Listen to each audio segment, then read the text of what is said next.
Alors, je voudrais faire une lecture d'une page du Maharal à propos de Hanouka. Là, il y a une Gemara dont vous avez probablement déjà entendu parler cette année ou les années précédentes, qui se trouve dans Shabbat Kaf Aleph Amud Bet, 21b, dans la Gemara Shabbat, et qui s'interroge, Maï Hanouka, comment ça démarre Hanouka, sur quoi s'est basé Hanouka? De Tanoura Banan, les Chachamim m'enseignent à ce propos, Bekafé Bekislev Yomé de Hanouka Tmania Inun. Le 25 Elul, il y a 8 jours de Hanouka, etc. Le Maharal ne s'intéresse pas à cette partie-là. Mercredi matin, on s'intéressera, oui, à cette partie, mais pas pour le moment.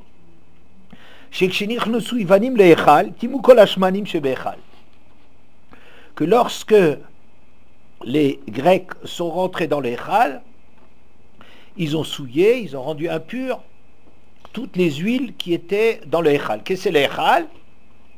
L'Echal, c'est la partie couverte du Mishkan ou du Beth Amikdash. Vous voyez, il y a la Hazara, Ezrat Nashim, Ezrat Israël, une partie qui est découverte, la cour, et il y a aussi la partie couverte qui est composée de deux parties, le Hechal à proprement parler, c'est là où disposait le Shulchan, la Menorah et le Mizbeach en or, c'est un petit Mizbeach, et la partie Kodesh HaKodashim plus à l'intérieur, ça s'appelle le Dvir, là dont jaillissait la parole d'Hachem entre les deux Kruvim. Donc ça c'est le Hechal, la partie couverte. Lorsque les Grecs sont venus, ils ont rendu impures toutes les huiles du Hechal, et lorsque le pouvoir des Chashmonaï l'a emporté, et ils les ont vaincus, Batku velomatsu et la pach echad shel shemen, ils ont fait des recherches et n'ont trouvé qu'une seule fiole d'huile qui était Shayamunach Bechotamo chez le Kohen Gadol, qui était là, qu'ils ont trouvé avec le cachet, le seau du Kohen Gadol. Velo ayabo el aladlik yom echad, il n'y avait là que de quoi allumer la menorah pour un seul jour. Naase bones veidliku mimeno shmona yamim. Il y a eu un miracle et ils ont allumé pendant 8 jours. Hein, c'est ça la partie sur laquelle se concentre le Maharal. C'est assez étonnant qu'ils ont eu la chance d'avoir de l'huile sous Hashgacha, garantie par le sceau du Kohen Gadol. Ils auraient pu trouver n'importe quelle huile. L'huile aurait pu être enfouie sous la terre d'une façon qu'on aurait vu qu'elle n'a pas été au contact avec des gens qui avaient été au contact des morts, avec des guerriers, hein, si ça avait été assez profond. Ou on aurait pu avoir de l'huile Beddin Lyon, ça aurait été très bien. Ou le Beddin du Badatz, peu importe. Le Beddin du Kohen Gadol, quelle chance. On a besoin de garantie de cache-route. Hein. L'huile, c'est pas... On achète à l'Oricache, vous allez à l'Oricache, vous trouvez aussi de l'huile, ce soir-là. Hein? Bon. Alors, et donc il y a ce miracle, ce fameux miracle de l'huile. Bon.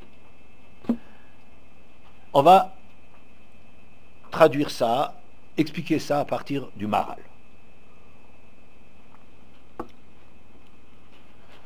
Alors, que Shilichnosu Ivanim le Echal, lorsque les Grecs ont pénétré dans le Echal, le Kodesh, ce qu'on appelle la partie Kodesh, Veim Tomar Vechi Bishvil Shenase la Hemnes Badlaka, tu vas demander, est-ce que c'est parce qu'il y a eu un miracle qu'ils ont pu allumer? Veloaya Zerak la Sot Mitzvah Adlaka, et ça n'aurait servi que à permettre la mitzvah de la Hadaka, Hayukovim Hanouka. C'est pour ça qu'on a fixé Hanouka. On a l'impression, quand on lit l'histoire, que c'est Hanouka. Ben c'est une fois qu'on a trouvé cette huile qui était miraculeuse, qui a permis de brûler 8 jours au lieu d'un jour. Alors ils ont fixé Hanouka. Ouais, on a l'impression. Le Maharal, il s'étonne là-dessus. Il dit quoi? C'est parce qu'ils ont trouvé une huile qui leur a permis d'allumer la menorah. C'est pour ça qu'on va faire la fête de Hanouka. V'chol nesh shechayav leodot u'la'alel hu bishvil hatzalato velo bishvil shena'aseh lo nes la'asot hamitzvah. Mais on sait bien que un miracle sur lequel c'est marqué le Hodot ou la Hallel, comme c'est marqué à propos de Hanouka, c'est seulement parce que lui, il a été sauvé, personnellement, et pas parce qu'on lui a fait un miracle pour pouvoir faire une mitzvah. Vous savez bien que par la suite, on a fixé les jours de Hanouka, le Hallel ou le Hodot, c'est-à-dire où on fait le Hallel. Tous les jours de Hanouka, on lit le Hallel, il n'y a pas de Moussaf. On lit le Hallel et le Hodot c'est Alanissim. C'est Alanissim a été fixé et pour l'introduire dans les endroits de Hoda'a, donc dans le Birkat, après Nodé Lecha, le deuxième paragraphe du Birkat, suite à ça, on a le Alanissim.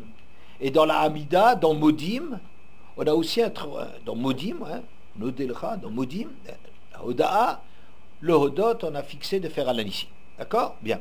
La halacha là-dessus, c'est si vous avez oublié Alanissim et que vous n'avez pas encore prononcé le nom d'Hachem de la bracha qui suit, alors vous rattrapez, vous revenez à Alanissim.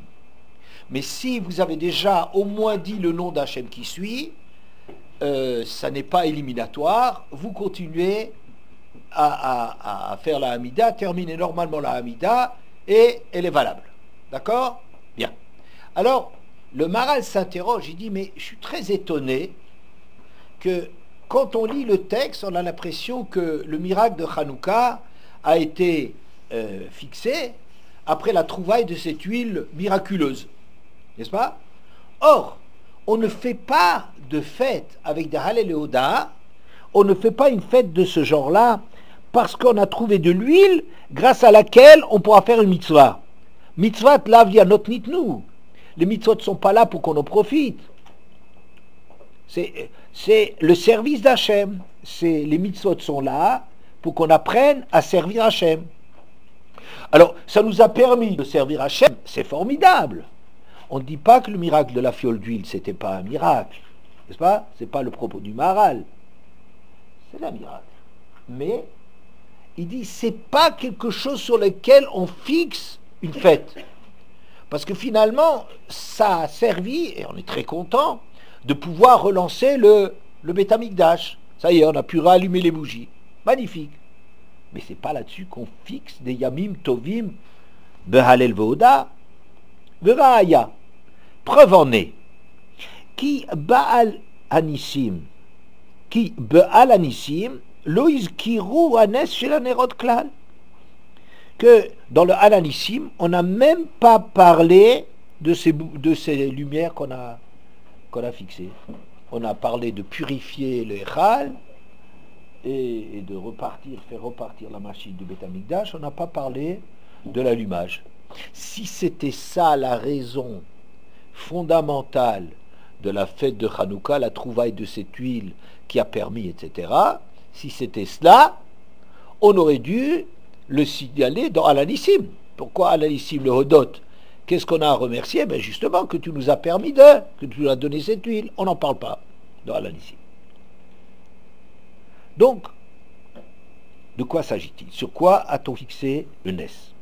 Veuillez Shlomar, le Maharal répond, chez Ikar, ma shekav ou yeme Hanouka, bishulma shenatzru et Taïvanim. Qu'en vérité, on a fixé Hanouka parce qu'ils ont triomphé des Grecs. D'accord? C'est ça la raison. C'est la victoire. Alors là-dessus, vous pouvez vous étonner que dans le texte que je vous ai cité, on n'a pas parlé de victoire. Si, on a parlé très rapidement. Et lorsque les Grecs ont rendu impures les huiles, et quand les Hébreux sont arrivés, ou c'était déjà des Juifs à l'époque, on les appelait déjà des Juifs, ils ont allumé les bougies.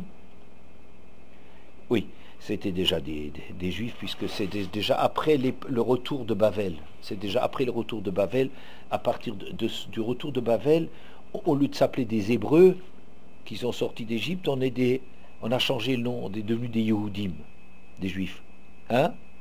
Ça ne faisait pas une différence dans leur carte d'identité, mais voilà. Et le miracle est toujours, mais dans la Gemara, on n'a pas cité ça. On a dit bon, simplement que quand les Hébreux à leur tour, les Juifs à leur tour, les Hashmonaïm sont rentrés là, ben ça y est, ils ont rendu tout pur. Hein. Quand ils ont triomphé, ils ont tout purifié. Ce qui nous intéresse, c'est purifier. C'est pas la victoire. Bon, quoi qu'il en soit, le Maharal dit c'est à cause de la victoire. Mais c'est drôle parce que si chaque fois que les Juifs ont connu des victoires dans leur histoire, on faisait des fêtes, ben, il y en aurait beaucoup. Hein, des fêtes, plus de fêtes que ce qu'on connaît. On va encore peut-être, chemin faisant, trouver à approfondir un peu ce point. Rak shelo haya nireh shaya nitzachon al yedei nes Hashem yitbarach she'asazeh velo mikocham ugvuratam. Sauf que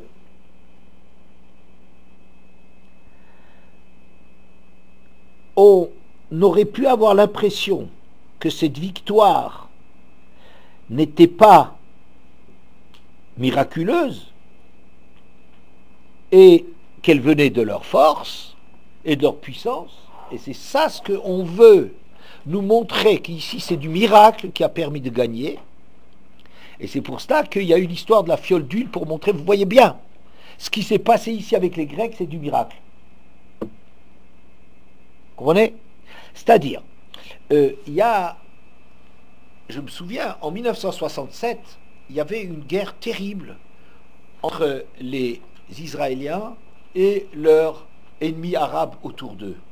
Et les Arabes avaient fermé le détroit de Tyran, c'était un point de sortie d'Israël, et Israël était pris à la gorge par tous les pays arabes solidaires. Et on vivait cette chose-là d'une façon, ça nous a énormément remué, ça remuait les consciences. Il y a eu plein de aliyah à la suite de cela. Les gens, ils se réunissaient dans les synagogues pour prier, tellement ils avaient peur. Même des gens qui ne savaient même pas, qui ignoraient pratiquement qu'ils étaient juifs, ils ont retrouvé comme ça un chauffard gadol qui les a réveillés là dans cette histoire-là, tellement que c'était dramatique. Cette période où on avait l'impression d'être pris à la gorge et ne pas pouvoir s'en sortir. Il y a eu, c'est la guerre des 6 jours. En 6 jours, Israël a gagné d'une façon exceptionnelle. Ils ont abattu tous les avions ennemis à terre avant qu'ils s'envolent pour attaquer Israël. Ça a été une victoire exceptionnelle. Mais tous les gens qui avaient vécu cela, ils avaient tous un sentiment d'avoir échappé au pire. On avait tous ce sentiment qu'on était pris à la gorge, on était étouffé et qu'Israël n'avait aucune chance par rapport à tous ses ennemis. Ce moment, c'est un moment de miracle. On a vécu vraiment quelque chose de miraculeux. Mais qu'est-ce qui s'est passé après? Quand on a raconté l'histoire, ça engage trop à avoir assisté à un miracle. Il faut dire merci quand quelqu'un nous fait un miracle, n'est-ce pas? Alors on a raconté l'histoire que Tsahal, notre armée de défense, qui était la meilleure au monde, et qui a abattu, grâce à son aviation, elle a abattu tous les avions ennemis, alors qu'ils étaient encore au sol. On a commencé à raconter cette histoire, vous voyez, on a récupéré ce miracle pour en faire une histoire, mais c'est normal. We are the best. Hein, on est Sahal. Oh là là, on est tellement bon. Ça veut dire c'est un scandale, on a étouffé le miracle et le Hallel ou le Hodot qu'on aurait dû faire, on l'a étouffé en récupérant ça. C'est une victoire militaire, parce que nous, nos espions, c'est de la blague tout ça. Parce que les gens qui ont vécu ça, ils y croyaient pas, ni à leurs espions, ni à leurs avions, ni à rien du tout, parce qu'on savait qu'est-ce que ça voulait dire. C'était un moment terrible. Il y aurait eu le même risque à Hanouka. Masarta Giborim Beyat Halashim, où les puissants ont été livrés aux faibles. Morubim Beyad Muatim, les gens nombreux ont été livrés aux peu nombreux. Les gens qui étudiaient la Torah, qui ne sont pas des militaires, ils ont triomphé de gens très forts. Les gens qui ont des scrupules et des midotes, ils ont triomphé de Zaydim, de gens qui sont, etc. Les Temeim sont tombés aux mains des Théorim. Ça veut dire, il n'y a que des raisons pour lesquelles les Juifs auraient dû être vaincus, et Hachem nous a aidés. Mais c'est pas parce qu'Hachem nous a aidés que cette histoire aurait été racontée comme un miracle qui nous aurait engagé le Hallel ou le Hodot. Comprenez? Parce qu'après, sur le moment même, on a une impression formidable, mais après, qu'est-ce qui se passe après? On récupère le truc. Si on ne veut pas s'engager, on va dire oui, mais c'était normal parce qu'on avait des espions, le Shin Bet, parce qu'on avait Tzahal, on avait des trucs. Et après, on aurait raconté une histoire à la sauce humaine où il n'y a que les hommes qui ont gagné là-dedans, et c'était nous. Alors, il dit la chose suivante, où le fikar naase anes al yedenerot amnora, sheidou sheakol ayabenes. C'est pour ça que le miracle, ça veut dire le rallumage, a été fait par un miracle, pour qu'on se rende compte que c'est du miracle. Vous voyez, il y a un miracle incontournable, la fiole d'huile, la trouvaille de cette fiole d'huile insuffisante, et qui est vraiment le symbole qu'à partir du peu, il y a de la lumière qui éclaire, qui jaillit, n'est-ce pas? Ça a été l'explication, le point de regarder comment il faut comprendre cette victoire. Et n'allez pas me raconter que cette histoire, elle était, entre guillemets, naturelle. Il n'y a rien de naturel. C'était surnaturel, c'est une intervention d'Akadosh Baruch Hu dans l'histoire. Pour qu'on ne puisse pas nier cela, c'est pour cela qu'il y a le Nes de Hanouka. Vous comprenez qu'est-ce que le Maharal est en train de dire? Il demande, il dit, mais pourquoi est-ce qu'on fait un miracle? Parce qu'on a trouvé de l'huile miraculeuse. Parce que cette huile miraculeuse, elle a permis de relancer la Avoda dans le Beth Amikdash. Il dit, oui, c'est très bien. Mais c'est pas là-dessus qu'on fixe une fête. Les fêtes qu'on fixe, c'est les fêtes pour l'homme. Ça veut dire que l'homme a échappé à un grave danger. Arba tzrichim leodot, il y a des gens qui ont besoin de remercier celui qui a la vie sauve. Celui qui était menacé, un malade très gravement, quelqu'un qui était en prison, à l'époque c'était horrible, encore pire que même bien pire que maintenant, on était exposé à tout et qui s'en sort, lui doit, le Hallel ou le Hodot, lui doit faire un Yom Tov chez lui à titre personnel. Ouais, mais pas parce qu'on a fait une Avodat Hashem. Alors pourquoi, répond le miracle, répond le Maharal, pourquoi est-ce que finalement on a fixé, et à quoi ça correspond l'huile? C'est que cette huile a révélé qu'il y a eu du miracle dans toute cette histoire. Parce que là on ne pourra pas dire que c'est naturel avec l'huile, donc ça éclaire, si l'on peut dire, toute l'histoire, ça explique de dire que ça c'est un miracle. Et le fait qu'on fasse la fête, ici, on a fixé Hanouka, c'est sur le sauvetage qu'on a. Oui? Alors, je peux avancer. Maintenant, il y a une grosse question. C'est de dire, mais pourquoi de l'huile? Si Hachem voulait nous montrer que il y a une intervention divine, il aurait pu le faire de plusieurs façons, n'est-ce pas? Je sais pas moi, il aurait pu faire tomber du ciel, comme contre Sisra, des rochers qui lui tombaient du ciel sur la tête. Ouais, c'est ça, on peut pas dire que c'est naturel. Ouais, on peut trouver, Hachem, il a plus d'imagination que nous. Alors, chez de Hakol Haya Benes, Amilchama Gamken, donc de sorte à ce que maintenant on sait que tout s'est passé par miracle, dont la guerre elle-même. Vedavka Nes Ze Naase. Le Maharal continue. Et c'est précisément ce miracle qui a été fait pour démontrer que tout était miraculeux. Ki ikar rish a yevanim shetimu et aichal.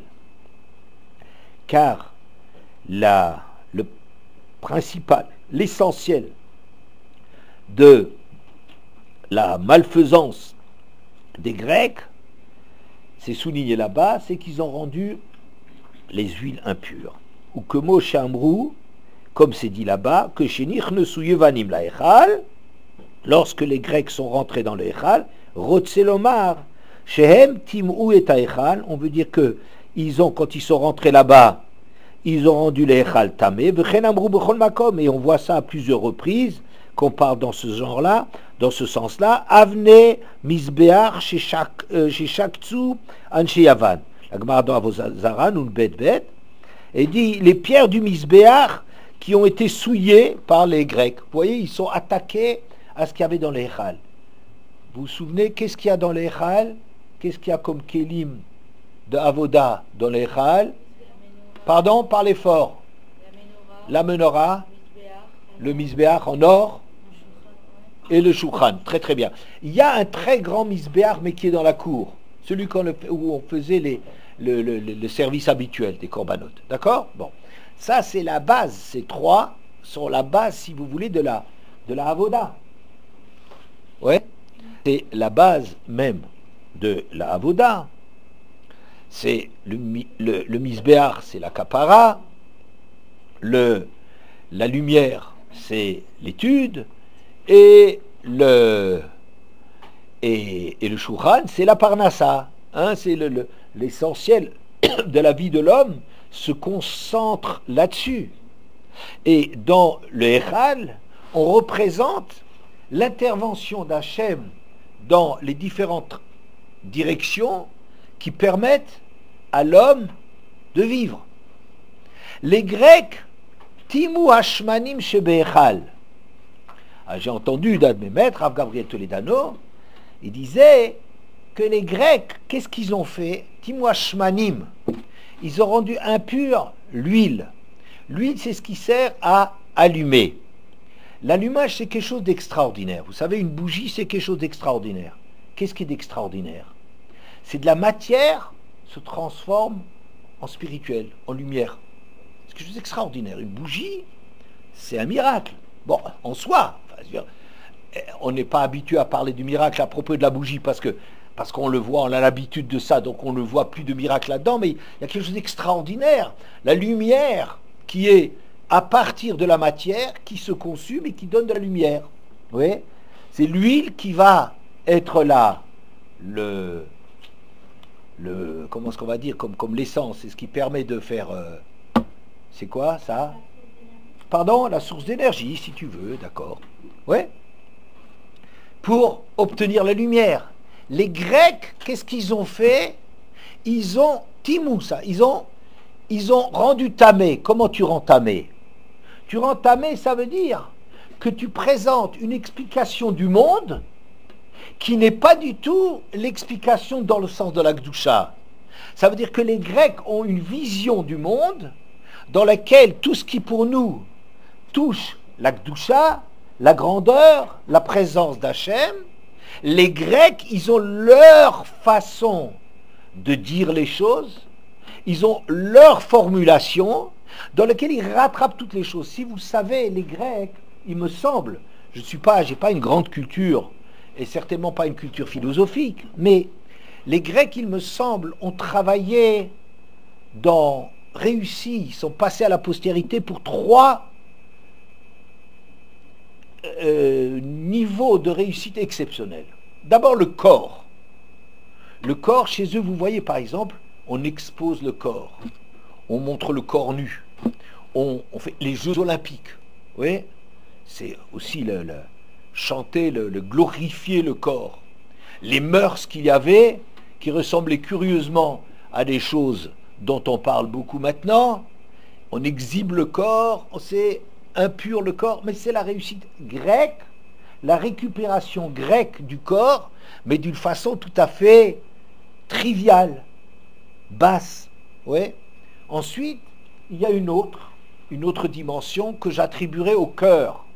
C'est la réussite exceptionnelle des Grecs dans le domaine des arts. Oui, dans la sculpture, ils ont été parfaits. La Vénus de Milo, le disco-ball, enfin, il y a des trucs qui sont parmi les plus belles statues qu'il y a dans l'histoire, dans les musées. Il y en a beaucoup comme ça. La réussite architecturale, ça veut dire quoi? Ça veut dire que le sentiment artistique, ils ont cultivé ça et ils ont fait des arts quelque chose d'exceptionnel. C'est l'étage du cœur. Le corps, le cœur et le sechel. Et dans le sechel, c'est la réussite extraordinaire de la philosophie, de la science de Galien. Il y a beaucoup de domaines scientifiques et philosophiques qui ont été développés. Donc vous voyez que eux, ils ont ces 3 étages qui constituent l'homme, n'est-ce pas? Ils ont ces étages, mais nous, on rattache cela au Echal, à l'intervention divine, et eux, il souille cela, c'est-à-dire, il parle de la même chose, des choses qui nous concernent, il parle de l'homme, il parle des dimensions de l'homme, mais il récupère cela dans une lecture laïque, athée même, oui, de l'homme. Et le problème de Hanouka, ça va être quoi? De refaire une lecture, de rendre cachère la lumière. Ça veut dire de nouveau de retrouver un regard juif. Alors, je suis ici dans le texte, essayez de suivre. Hashem Itbarach, c'est la ligne en dessous de la référence entre parenthèses, d'Avodazara Nunbet Amudbet. Hashem Itbarach Ra'a Rishatam, Hashem a vu leur malfaisance, leur mauvaiseté, parce que c'est comme mot, chez Timou Echal Shelo, où ils se sont attaqués à son Echal. Venatan Koach Beyat Chashmonai, Shem Kohanim, Ovde Hashem, Be'echalo, Ve'elu Nifrum, Dafka, Velo Acherim. Hashem a donné la force aux Chashmonaïm, qui sont les Chashmonaïm, c'est des Kohanim, qui sont les gens justement, qui sont Ovde Hashem, Be'echalo, qui servent Hashem. Le Echal a été attaqué, qui va le défendre? C'est pas par hasard, c'est les Kohanim qui sont ceux qui font la Avoda. C'est la Avoda qui a été attaquée, donc c'est ceux qui sont les porteurs de la Avoda chez les Bnei Israël, ça veut dire les Kohanim, c'est eux qui ont porté la révolte. Et Hachem leur a donné la force, c'est eux qui ont eu la victoire. Tout c'est sous le signe Yochanan Kohen Gadol, Matityahu, le fils de Yochanan Kohen Gadol, et tous les Chashmonaïm. Ouais. Je veux juste vous dire une petite allusion. Que vous savez quel est le 25e mot de la Torah? On pense au 25 qui se lève, hein? Le 25e mot de la Torah, c'est Or. Oui, Or. L'apparition de la lumière. Le 25. Ouais? Bien. Il me semble qu'il y a une allusion plus intéressante encore. C'est que lorsque on parle des étapes des Bnei Israël, des Hébreux dans le désert, les 42 étapes, la 25e étape s'appelle 25 qui se lève, Chashmona. Chashmona. C'est-à-dire que l'huile, Shemen, Chet, 8 jours. 8 jours d'huile. Vous voyez, il y a une allusion dans la Torah que le 25, la 25e étape, ça a été Chashmona, 8, Chet, et Shemen, 8 jours d'huile. C'est une annonce, si vous voulez, qu'on peut pas imaginer quand on l'écrit dans la Torah, et que la suite de l'histoire nous a montré qu'effectivement, le 25, c'est là qu'il y a eu le miracle des 8 jours où l'huile a brûlé. Hein? Comment? C'est le nom de leur famille. C'est la famille de... Ouais? Bon. Alors, dans les étapes dans le désert pour entrer en Eretz, entre la sortie d'Égypte et la rentrée en Eretz, ils ont campé 42 fois. La 25e étape s'appelle Chashmona. En ce sens-là, comment ils s'appellent les Chashmonaïm? C'est les Maccabim. Pourquoi on les appelle les Maccabim? Vous savez pourquoi? Maccabi, c'est quoi? Mi kamocha ba'elimasha, parmi les puissants, Hachem, n'est-ce pas? C'est ça leur emblème. C'est ça leur drapeau, Maccabi. Et quand nous, on fait des Maccabiades, c'est le plus grand contresens qui peut exister. C'est comme dire les Grecs ont raison. Toi tu fêtes la fête contre les Grecs, que les valeurs juives ont triomphé de l'impureté du regard, de la vision grecque des choses, et tu ne trouves pas d'autre moyen de récupérer ça, d'en faire une lecture laïque, profane, et en vérité anti-religieuse. C'est la reprise du culte du corps des Grecs, des Jeux Olympiques, à la mode juive. Et c'est le plus grand non-sens d'avoir choisi un nom de Maccabiade, que la jeunesse juive ait envie de faire du sport, qu'elle fasse du sport, qu'elle joue au foot ou qu'elle fasse de l'athlétisme, grand bien leur fasse. On a besoin de se détendre, de s'entraîner, d'être en forme, je veux bien. Mais avoir appelé ça les Maccabiades à cause de la victoire, vous voyez bien qu'en dépit du miracle de la fiole, il y a encore des gens qui ont tellement compris tout ça, qui en ont fait comme une victoire militaire. Comme un triomphe, le triomphe. Alors comment c'est le triomphe? Ben devenir grec. Mar. Vous avez déjà entendu un truc comme une aberration pareille? On fête le triomphe sur les Grecs en prenant les valeurs des Grecs, en devenant grec. Oui. Bon. Pardon? Du coup, si finalement le miracle de la fiole juive, ça a servi que pour qu'on puisse prouver que la guerre était un miracle, Ouais. et que finalement, il y a des gens qui n'ont pas compris ça. Ouais. Est-ce que ça sert vraiment à quelque chose, ce miracle de la fiole? Absolument. Il y a des gens qui n'ont encore rien compris. Effectivement, absolument. Il y a des gens qui ont compris. Ben oui, les juifs normaux, j'ai des juifs normaux qui ne sont pas excessivement laïcs et sportifs, monsieur Muscle, oui, les juifs normaux ont très bien compris. Pourquoi on aurait besoin qu'il y ait un autre miracle pour prouver le premier miracle? En général. Non, parce que ça, c'est une tendance naturelle qu'un homme est kofer tova. Tu comprends bien, la première fois que, quand Adam Arishon il a fauté, Adam Arishon, c'est pourtant quelqu'un de... un géant, parmi les géants de géants. Alors, dis-tu, pourquoi tu as mangé? Aïcha, mais c'est la femme que tu m'as donnée. Hein? C'est la femme, la faute des autres. C'est le plus grand cadeau qu'on t'a fait, c'est te donner la femme. Et quand il y a quelque chose qui ne marche pas, tu es en train d'accuser ou la femme, ou bien la femme que tu m'as donnée. J'aurais jamais attendu que quelqu'un que toi tu m'as donné me fasse trébucher. Alors, je croyais que c'était bien parce que c'est toi qui me l'as fabriqué. Alors c'est soit une critique pour la femme, c'est toujours bon à donner, soit une critique sur Hachem, c'est toujours bon à donner aussi. Oui, bon, on revient. Donc tu vois que ça c'est dans l'esprit humain. Alors il fallait rendre ça incontestable. Le miracle de la fiole a rendu ça incontestable. Bien. Maintenant, même quand c'est incontestable, il y a des gens qui n'ont aucune formation, qui sont grossiers dans leur connaissance et grossiers dans leur sensibilité. On essaie de ne pas l'être, on essaie nous de progresser. Mais le Maharal donc est en train d'expliquer pourquoi précisément ce qui va démontrer l'intervention divine va être faite sur l'huile, parce qu'il parle l'enjeu, c'était la lumière. Vous comprenez? C'est ça la lumière. Ils ont rendu les lumières grecques, et bien nous on va rallumer des lumières juives. Ok? C'est ce qu'il est en train d'annoncer et je veux avancer. Donc c'est les Grecs, donc qui est-ce qui a triomphé? C'est pas par hasard, c'est pas parce que les Kohanim étaient plus motivés, peut-être c'est vrai aussi, mais c'est parce que eux sont les défenseurs de ce qui était attaqué.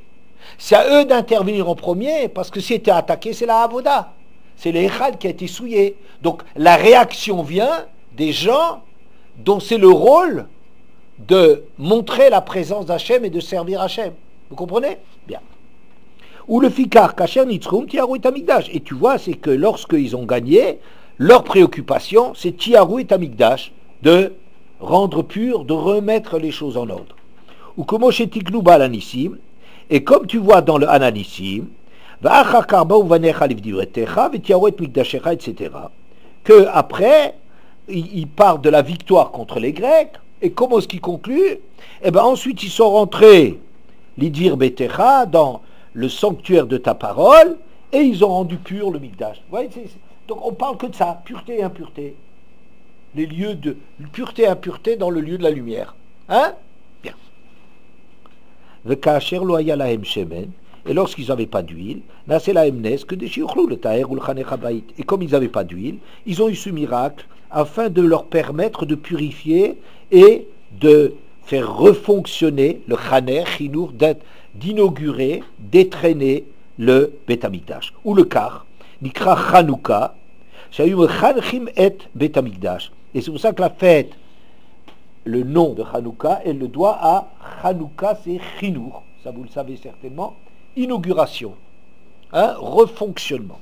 Parce que c'est ça l'enjeu. Le Maharal, il est en train de se concentrer sur cette Gemara, parce que la Gemara, il parle toujours rendre impur le Echal, rendre pur le Echal.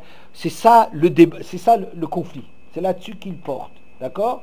Donc il rapporte tout et explique tout à la lumière de cette façon de la Gemara de souligner la guerre contre les Grecs qui rendent impurs et les Juifs après remettent les choses en place. Arjibou bnei Yavan. Ou le fikar, Hanes Hazé Naase Beshemen. Et c'est pour cela que ce miracle a eu lieu avec l'huile. Hu Anitzachon Shenu Etzrim Ayavanim, qui représente la victoire contre les Grecs. Qui est Anitzua Chaya Bishvil Shetimu et Echal. En effet, la victoire, elle était due à ce qu'ils ont rendu le Echal impur. Hashem Itbarach Hatsa Ba'avodat Hashem. Et Hachem a voulu remettre, il veut la avoda de l'homme, donc c'est ça qu'il a repermis de faire fonctionner le Beit Hamikdash. Veda od, Kavanim ayu metamim et Echal. Sache encore que les Grecs ont rendu impur le Echal, sheken koach yavan prat le tamot haechal yoter mikol hauma. Un nouveau point très intéressant du Maharal. Car les Grecs, en particulier, ils ont cette capacité de rendre les Echal Tamé plus que n'importe quel autre peuple. Il y a beaucoup de peuples qui sont opposés aux Juifs dans l'histoire, mais les Grecs, ils ont un corps particulier de rendre impur le Echal. Ça, c'est leur force extraordinaire. Le Siman Ladavar, une indication de la chose. Echal olé bemispar, comment que ça fait Echal? Comptez la valeur numérique de Echal, s'il vous plaît. Combien? Ben, il y a un Yud, oui. Et Yud Kaflamed. 65. Veyavan, comment que ça fait? 65. Réfléchis parfois. Nul, c'est combien? Nul, c'est 46. 66. Hein? Non, 46. 66. Yud, Vav et Nun. Yud c'est 10, Vav c'est 6 et Nun c'est 50. 66. Le Echal c'est 65. Les Yevanim sont plus forts que les Echal. 66. Le Echal, la dimension du Echal, mais vous savez pas, qu'est-ce que ça veut dire 65? Ça vous rappelle la gématria de quelque chose? Ici, on est en train de voir le Maharal qui fait quelque chose d'assez inhabituel chez lui, c'est de faire des gématriotes. Le Maharal, il est plus sérieux que ça, mais ici, il y a des choses à tirer de ça. Qu'est-ce que c'est 65? Vous savez, c'est le nom de Aleph Dalet Nun Yud. C'est le nom de Adonai. Le nom d'Hachem, Aleph c'est 1, Dalet ça fait 4, ça fait 5, Nun ça fait 50, 55, et Yud 65. Le Echal, c'est ce qui traduit la présence d'Hachem dans le monde. Hachem, il est, quand on dit Yud Kevavke, ça veut dire qu'Hachem, il inspire tout ce qui se passe dans le monde. Mais la perception qu'on doit avoir du monde, c'est que le monde, il a un maître. Adonai, mon maître. Je le prononce comme ça, parce que je suis Ashkenaz, alors moi, je dis pas le nom d'Hachem comme ça. Oui. Alors, Sfaradim, ils doivent dire, comme les Ashkenazim, Adonai. Oui, mais moi je dis Adonai. Voilà. Alors, le Echal, ça représente le cœur du fonctionnement du monde, de la perception d'Hachem dans le monde, de ressentir un maître, Adon c'est un maître, Adonai, mon maître, de percevoir Hachem comme le maître du monde, et ça on le perçoit à travers le Echal, comme je vous ai dit tout à l'heure, les trois directions qui sont représentées dans le Echal, l'Amnora, le Shulchan et le Mizbeach en or, ouais, et les Grecs, ils sont forts là-dedans. Vous savez pourquoi les Grecs ils sont forts là-dedans? Parce qu'ils lisent les choses d'une façon simple. Ils ramènent les choses tout de suite à la Parnassa, c'est la nature, l'homme au milieu de toutes choses, mesure de toutes choses, le sechel, c'est la grandeur humaine. Vous voyez, ils relisent tout. Et ça, ils sont très forts. Pourquoi? Parce que ça, on peut le faire comme lecture sans avoir besoin de croyance. Quand nous on dit le monde il appartient à Hachem, tu rajoutes quelque chose. Tu fais, tu donnes, c'est pas une opinion, tu donnes ton jugement là-dessus, mais c'est quelque chose de. Mais le monde en lui-même, les Grecs sont les meilleurs interprètes du monde puisqu'ils restent au niveau du monde. Donc vous voyez que si c'est pour expliquer le sens du monde, les Grecs, ils ont une longueur d'avance sur nous, parce que nous, quand on explique le monde d'une façon religieuse, on rajoute déjà de la émouna pour arriver à comprendre le système. Alors qu'eux, ils mettent les choses à plat, ils disent voilà, les éléments du monde, le gouffre, le lève, le sechel, et ces éléments dans l'homme et dans le monde, eh ben, c'est comme ça que ça s'explique. Ils en font un truc au ras des pâquerettes, un truc très scientifique qui s'impose. Vous comprenez? Et c'est ça ce que eux ils ont comme supériorité sur nous, que nous on doit le faire parce qu'on a une croyance là-dessus. Je ne dis pas que notre croyance elle est rien, mais eux ils sont plus élémentaires, plus directs pour expliquer les choses. C'est ça la capacité des Grecs de récupérer, de faire de la lecture une lecture laïque. Oui? Alors, je continue. Le Rod qui yesh le koach gover à la Echal. Pourquoi ça vaut 66, Yavan? Pour montrer qu'ils ont une force supérieure au Echal, ou metamet à Echal, et qui peut rendre impur, c'est-à-dire faire une lecture, c'est au sens premier, c'est rendre lui impur, d'accord? Comme c'était des guerriers, et ils étaient au contact des morts, quand ils vont toucher l'huile ou quoi, ils vont la rendre impure, et donc la disqualifier de la Avodat Hashem, n'est-ce pas? Bon, ok? Bon, mais au sens figuré, à quoi ça renvoie? Ça renvoie à rendre impure l'explication du monde juif. Ouais. Ou le car, Timoug et Kol Hashmanim chez Bechal, c'est pour ça qu'ils ont rendu impure toutes les huiles du Echal, Bedavka, Shmanim qui a Shemen Shemumina Or, et c'est à quoi ils se sont attaqués particulièrement à l'huile, puisque c'est ça qui fait la lumière, c'est la source de la lumière. Ça veut dire, ils en sont restés à la lumière premier degré, ouais, l'éclairage, au lieu de dire la lumière quelque chose de spirituel, de voir que quelque chose de la matière qui se transforme en lumière, ça c'est quelque chose d'extraordinaire. C'est pour ça d'ailleurs que la fête de Hanouka dure combien de temps? Pourquoi 8? Parce que 8 c'est surnaturel. Rav Shimshon Raphaël Hirsch explique ça très joliment. Il dit que l'huile, ça c'est à Ditsa spécialement que je m'adresse, c'est l'octave. Qu'est-ce que c'est l'octave? Dis-nous. Parle fort, c'est enregistré. Oui. C'est un son qui, par exemple, le même son qui va être fait à plusieurs notes différentes, à plusieurs hauteurs. Plusieurs hauteurs. Mais l'octave, ça veut dire combien? Octo, c'est quoi? C'est 8. Il y a combien de notes, de noms de notes dans l'octave? 7. Donc ça veut dire quoi? L'octave, c'est Do, Ré, Mi, Fa, Sol, La, Si. Et on reprend le Do à un autre niveau. D'accord? L'octave, c'est que 7 notes, mais qu'on reprend à un niveau plus élevé. Ça veut dire, c'est comme la lecture du monde, qui est fait en 7 jours, et dépasser le sens de cela. C'est comme la Mila, par exemple. La Mila, elle donne du sens à l'homme. L'homme créé dans un cadre de 7 jours, dépasser ça, c'est la Mila 8e jour.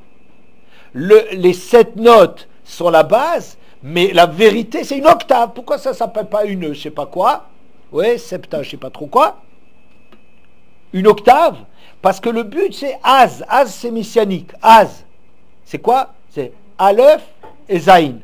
De lire un Aleph avec le Zaïn, de rajouter un Aleph au Zaïn. Le but de l'homme, c'est de faire une lecture divine du monde. Les Grecs, ils font du 7, ils font 7. Vous comprenez? Ils restent au niveau du Echal. Oui? Mais les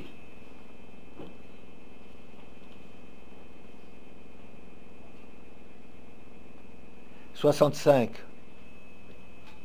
divisé par 13, c'est 5, non? Non? 5 fois 13? 65. Ouais. C'est aussi du 13. Oh, c'est magnifique. Bon, allez. Bon, c'est des trucs à moi, ça. Bon, laissez tomber.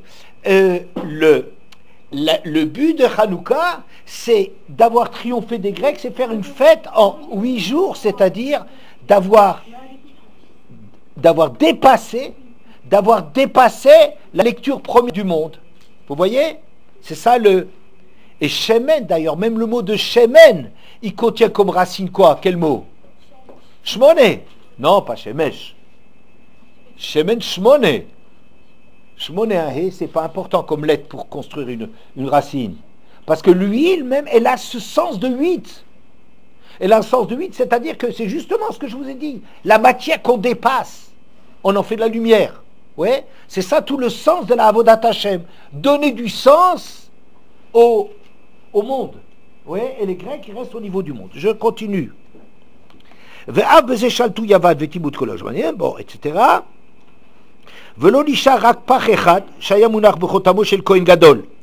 Et il n'est plus resté qu'une, il va encore dire quelque chose de formidable, le Maharal, une seule fiole avec le sceau, le cachet du Kohen Gadol. Alors on va dire, bah oui, je vous ai dit tout à l'heure, pourquoi ils avaient besoin de la cache-route du Kohen Gadol? Si ça avait été enfoui sous terre à une certaine profondeur, ça aurait aussi été cachère. On aurait vu que ça n'a pas été touché. Ou bien on aurait pu prendre la cache-route de n'importe quel bon bédine. Il avait la cache-route du Kohen Gadol. Tiens, je ne savais pas qu'il surveillait les huiles, le Kohen Gadol. Ouais. Pourquoi ils ont besoin de cela? Pourquoi? Alors regardez ça, c'est le Maharal. Qui Kohen Gadol yeshlo od ma'al hayevanim. Car le Kohen Gadol, lui, il a une supériorité par le Kohen Gadol, pas le reste.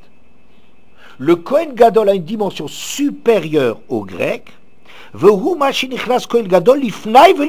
Kodesh HaKodashim. C'est le fait qu'il rentre plus avant dans la pnimiut du Echal. Il n'est pas seulement dans l'Echal, il rentre à l'intérieur dans le Kodesh HaKodashim. Ça c'est le Kohen Gadol. Oui. Shehu yoter mina Echal. Et ça c'est plus que l'Echal. Asher shamish le toa evanim. Sur le Echal, les Grecs ils ont du pouvoir. Mais sur le Kodesh HaKodashim, ça c'est une partie qui est le sceau du Kohen Gadol. Et il dit quelque chose de formidable. Ou bishvil malazot lo ayu yecholim lishlot yavan boto par katon. Magnifique Maharal. Et c'est à cause de cette dimension que Yavan n'a pas pu avoir du pouvoir sur l'huile. Il dit quelque chose de formidable. Nous, on a l'impression, mais écoutez, non, c'est intéressant parce qu'il est révolutionnaire, ce Maharal. Il révolutionne, disons, je ne sais pas s'il est révolutionnaire, mais il révolutionne la façon de voir. Nous, on voit une histoire très gentille. Ouais, les Grecs, ils ont gagné. Après, les Hébreux, ils sont revenus. Et puis, il y a eu le miracle de l'huile. Comme une histoire un petit peu comme les enfants. Vous voyez? Ils ont eu de la chance, ils ont trouvé un truc avec le tampon du Kohen Gadol. Là, je vous ai demandé qu'est-ce qu'ils avaient besoin du tampon du Kohen Gadol. Il suffisait d'avoir de l'huile cachère. Ouais? Bon. Mais le Maharal dit, c'est pas du tout comme ça. C'est qu'ici, cette guerre avec les Grecs, c'est la guerre, quel est le sens du monde? Est-ce que le sens du monde, c'est les Grecs qui vont le donner? Avec leur science, leur philosophie, l'art et leur corps et tout ça? Est-ce que c'est ça qui est le sens du monde? Ou bien nous, on est capable? Et comme il y a chez nous quelque chose de plus fort, chape à l'humain, qui est le Kodesh HaKodashim, un endroit qui est à l'intérieur de tout, qui dépasse tout, qui est la pnimiut de tout, c'est pour ça qu'ils n'ont pas pu avoir cette huile. C'est pas parce qu'on a trouvé de l'huile avec le tampon du Kohen Gadol qu'on a pu faire le miracle. C'est parce qu'il y avait un Kohen Gadol qui a eu de l'huile. Ça, c'est le génie du Maharal. Il inverse le truc. Parce que chez les Juifs, il y a une dimension qui est le Kodesh Behester, de rentrer dans la pnimiut des choses, parce qu'il y a une intériorité des choses. C'est pour cela qu'il y a eu de l'huile avec le tampon du Kohen Gadol. C'est pas un hasard, vous comprenez? C'est pas ils ont trouvé, il fallait de l'huile, ils ont trouvé de l'huile. Non, parce qu'il y a quelque chose que les Grecs ne peuvent pas toucher. Le Echal, ils peuvent toucher. Ils sont même plus forts que nous pour les Echal. Mais il y a une dimension de Gdusha à l'intérieur du clan Israël qui s'appelle la pnimiut du Kodesh HaKodashim. Ça c'est le Kohen Gadol, qui sont les grands meneurs de la guerre. Yochanan Kohen Gadol, son fils est Matityahu Kohen Gadol. Kohen Gadol ou Vanav. Ouais, c'est lui qui a Chez Hu Bechotamo ou Behester chez le Kohen Gadol, qui a le cachet, et le cachet avec un T, cachet de la poste, le sceau du Kohen Gadol, et le Hester du Kohen Gadol, et la pnimiut qu'il y a dans le Kohen Gadol, de rentrer dans le Kodesh HaKodashim, c'est pour ça que cette huile, elle existe forcément. Vous comprenez? Alors, je tourne la page, Vaya Mispar Kohen, ou Veine, Mispar Kohen, encore quelque chose de formidable. De Mispar Echal, que Mispar Echal, Kohen, c'est la même valeur numérique que Echal. Allez, les mathématiciennes qui réfléchissent. Karen, réfrène-toi. Kohen, c'est comme Echal. Combien que ça vaut, Kohen? Dites-moi juste tout de suite. Le Echal, c'est 65. Pardon? Le Echal, on a dit 65. 75. Oui. Et Kohen, c'est quoi? C'est quoi 75? Combien? 75. 75. Très bien. Le Maharal nous dit, et tu sais, Kohen, c'est la même valeur numérique que Echal. Écoutez le génie. Ve'od nishar shelo shaltu beyevanim kodesh kodashim ve'nikra ze yud ktana. Plus un petit yud. C'est comme, vous entendez, comme si le Kohen, c'est du 65 plus 10, on va dire.